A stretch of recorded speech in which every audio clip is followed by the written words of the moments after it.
Olá pessoal, então hoje vamos falar sobre o livro On the Road do Jack Kerouac. Bom, esse livro aqui, gente, é mais um daqueles livros, ou você vai gostar muito dele, ou você vai odiar com todas as suas forças. E eu sou muito suspeito para falar sobre esse tipo de livros, porque eu tenho um fascínio muito grande por esse tipo de histórias, né? Essas histórias em que o personagem cai na estrada e viaja, né? Eu sempre tive um fascínio, uma admiração por esse tipo de história. Tá? Então eu sou muito suspeito para falar sobre isso. Mas enfim, esse livro aqui também, gente, é mais um daqueles livros que tem muita história em cima, né? Muita coisa aconteceu por causa desse livro. Esse livro é de 1959 e muitas bandas daquela época, né, personalidades daquela época foram influenciados de alguma maneira por esse livro. Na introdução desse livro aqui, o Eduardo Bueno cita alguma delas. Por exemplo, ele fala que o Bob Dylan ele fugiu de casa depois que leu esse livro. Aquela vocalista daquela banda chamada Pretenders, que eu esqueci o nome dela, tá? Não decoro nomes. Ela também fugiu de casa. Jim Morrison ele decidiu fundar a banda The Doors, que é uma das bandas que eu gosto muito. E influenciou muitas bandas, né? Até os Beatles também, eu estava lendo por aí. Então esse livro aqui ele marcou toda uma geração que ficou conhecida como a geração Beat, que ela surgiu aí no finalzinho da década de 50 até... e foi aí durante a década de 60. E o Jack Kerouac, né, ele foi um dos precursores desse movimento, né, com esse livro aqui. E esse livro inspirou muitos jovens na época a pegar a mochila, colocar nas costas e sair viajando por aí, sozinho ou não, vivendo uma vida nômade. E eram jovens que buscavam por uma liberdade. Esse movimento da geração Beat, gente, era um movimento contra a cultura. Eram jovens que queriam uma experiência de vida que fosse diferente daquela vidinha tradicional. Eles eram totalmente contra aquele estilo americano de vida, né, que ficou muito conhecido naquela época. Então eles queriam a liberdade de viver, de se expressar, de pensar como eles queriam, de levar um estilo de vida que eles queriam. Mas junto com essa liberdade também veio alguns excessos, né? Muitos desses jovens eles abusaram também do álcool, das drogas, havia também toda aquela liberdade sexual também. E boa parte desses jovens, alguns anos mais tarde, iam ajudar a fazer surgir o movimento hippie, né? O famoso movimento hippie.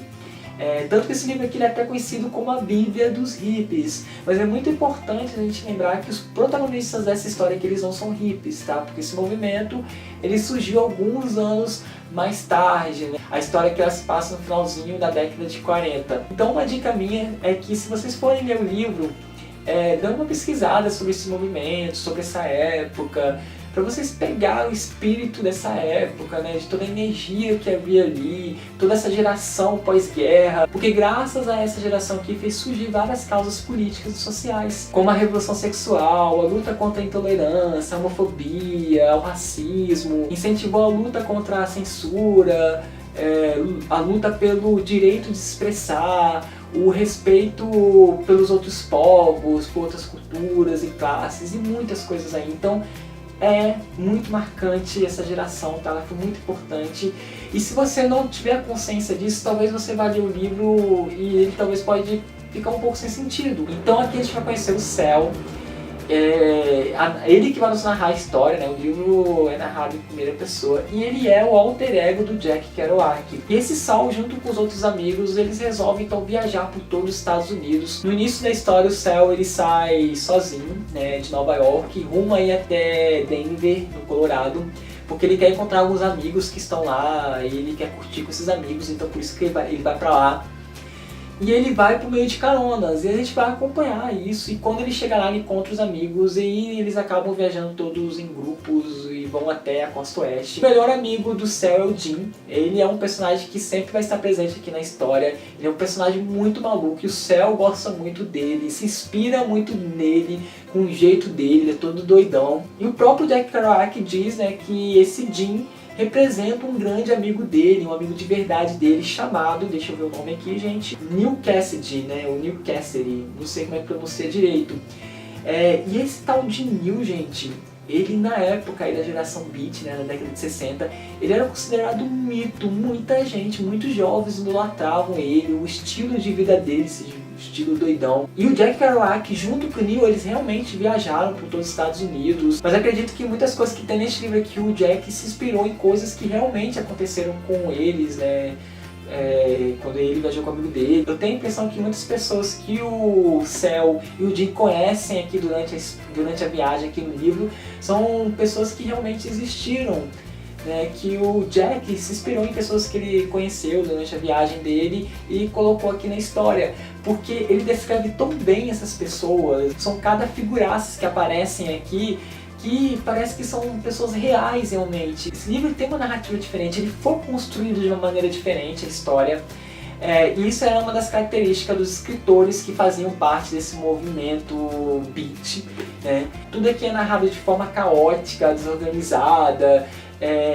O Jack Kerouac ia escrevendo a história de acordo com as coisas vinham na cabeça dele, então ele ia escrevendo. Ele não fez como os outros autores, né, que eles planejam tudo antes de começar a desenvolver a história, né? Eles planejam como será o começo, o meio e o fim da história. E essa forma de narrativa é interessante porque ela cria uma conexão com o estilo de vida desses personagens, que é toda desorganizada mesmo, que é toda caótica mesmo. Eles não têm grande objetivo de vida, eles caem na estrada e muitas vezes eles decidem ir para tal lugar assim na hora, assim no momento. Então, como esse livro aqui não tem um grande objetivo, né, no qual os personagens estão tentando alcançar, o barato da história é você então acompanhar os momentos mesmo, os lugares que eles vão conhecendo, as pessoas que eles vão conhecendo durante a viagem. São vários momentos loucos, insanos, engraçados. Só que alguns momentos aqui da história, tá, que são poucos, mas são momentos bonitos, assim, tem um tom melancólico, assim, pelo menos a impressão que eu tive. Por exemplo, quando o Cell ele para lá na Califórnia, ele conhece uma mexicana, ele se apaixona por essa mexicana, eles ficam juntos, eles moram num barraco bem simples. Por motivo X, uma criança acaba morando junto com eles e eles acabam formando uma família mesmo. Para conseguir dinheiro, o Cell ele vai trabalhar nos campos de algodão e é uma vida muito difícil, mas eles acabam se apegando ao outro, né? Eles acabam cuidando um do outro ali, eles formam uma família mesmo. E é bonito, sabe? Aquela simplicidade, tem uma beleza ali, é melancólico, tem um tom melancólico, mas ao mesmo tempo é muito bonito, sabe?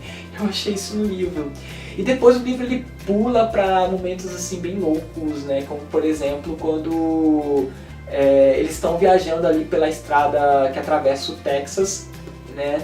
E eles estão no meio do nada e eles resolvem, né? O grupo ali resolve andar pelado dentro do carro. Eles tiram a roupa e ficam andando de carro pelados. É uma cena bem engraçada, então esse livro tem muito disso também. E toda essa viagem vai ter a trilha sonora do jazz, né? Do jazz clássico.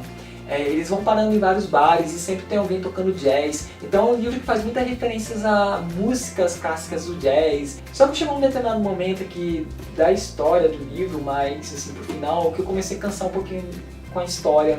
Porque tem um determinado momento aqui que eles estão voltando da costa oeste pra costa leste, e aquela coisa de eles conhecerem pessoas na estrada, de pararem em certos lugares, eu achei um pouco repetitivo. E não estava tão interessante igual o começo do livro, tá? Então eu achei assim um pouco cansativo. Só que depois, quando eles resolvem viajar pro México, e já é um outro ambiente, já era um outro... eles encontram pessoas totalmente diferentes, cidades diferentes, começou a ficar legal de novo, tá? E é isso, gente. Então, basicamente, o livro é esse. A gente acompanhar as aventuras desse pessoal aprontando na estrada. É claro que todo o meu fascínio por esse tipo de história é pela viagem em si mesmo. Pela viagem, por esse espírito aventureiro desses personagens, tá? Porque tem muita coisa que eles fazem aqui que eu não acho bonito, tá? Eles gostam, por exemplo, de desafiar a lei. Então, por favor, gente, não façam aqui. Tem muita coisa aqui que eu acho que não deve ser levado como exemplo mesmo. Tá? É aquele tipo de história que é só pra você conhecer esse mundo, sabe? É mais ou menos isso. E é isso. Não é um livro que eu indicaria pra todo mundo, tá? Eu só indicaria esse livro aqui pra alguém que gosta desse tipo de história. Tem filme, só que eu não assisti, por isso que eu não falei nada do filme, tá? Mas em breve eu pretendo assistir o filme, que parece bem legal aí também. É isso, gente. Espero que vocês tenham gostado do meu vídeo. Se vocês gostarem, por favor, dê um joinha. Até o próximo vídeo. Tchau pra vocês.